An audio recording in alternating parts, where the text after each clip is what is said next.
क्या तुमने कभी सोचा है कि इंसान किस हद तक गुरूर में अंधा हो सकता है? ऐसी कौम जो पहाड़ों को तराश कर घर बनाती थी, जो चट्टानों को हुक्म देती थी और जो ये समझती थी कि हमेशा जिंदा रहेंगे। ये कहानी है कौम थमूद की। नूह के बाद, आद की हिलाकत के बाद जमीन ने एक और ताकतवर कौम देखी। ये लोग अरब के इलाके हिजर में आबाद थे। चारों तरफ पहाड़ और इन पहाड़ों के सीने में उन्होंने अपने शहर बसाए। उनके घर ईंटों से नहीं थे, उनके महलात लकड़ी के नहीं थे, बल्कि चट्टानों के दिल में तराशे गए थे।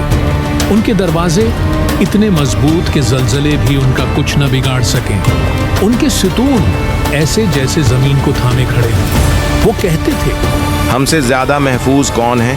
हम पहाड़ों में रहते हैं, हमें कौन हिला सकता है?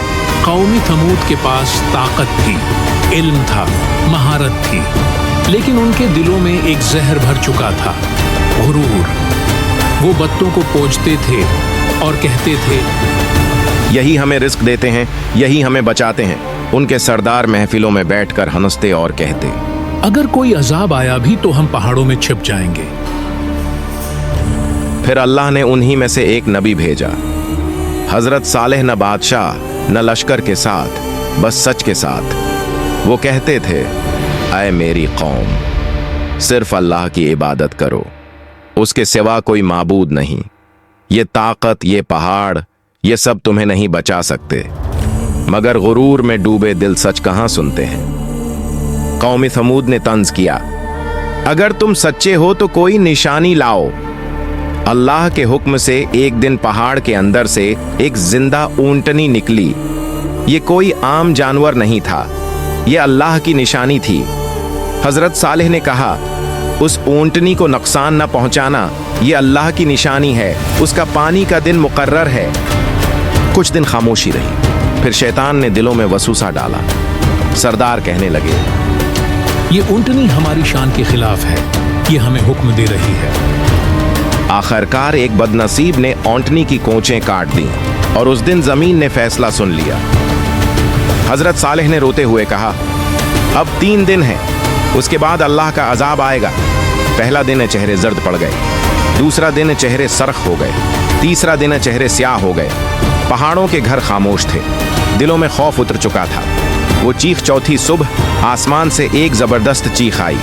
न तलवार न लश्कर, बस एक आवाज। जमीन लर्जी, दिल फट गए, सांस रख गई। वो लोग अपने ही घरों में मुर्दा पड़े थे। वो पहाड़ जिन पर उन्हें नाज था, उनकी कब्र बन चुके थे।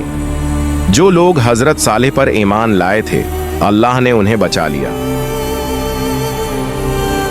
फिर हजरत सालेह वहां रुके, तबाह शुदा शहर को देखा और आहिस्ता फरमाया, ए मेरी कौम, बेशक मैंने तुम्हें अपने रब का पैगाम पहुंचा दिया था, लेकिन तुम नासिहीन को पसंद न करते थे।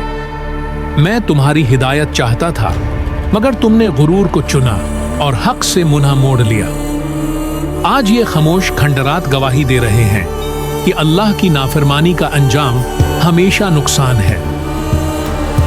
आज भी हिजर के खंडरात खामोश गवाह हैं। वो कहते हैं, ताकत बचा नहीं सकती, दौलत बचा नहीं सकती, सिर्फ अल्लाह की इताअत बचाती है। ये सिर्फ एक कहानी नहीं, ये एक वार्निंग है। अगर ये वीडियो आपको सोचने पर मजबूर करे तो लाइक करें, कमेंट में बताएं अगली वीडियो किस कौम पर हो, और चैनल को सब्सक्राइब करना न भूलें, क्योंकि तकब्बुर का इंजाम हमेशा तबाही है।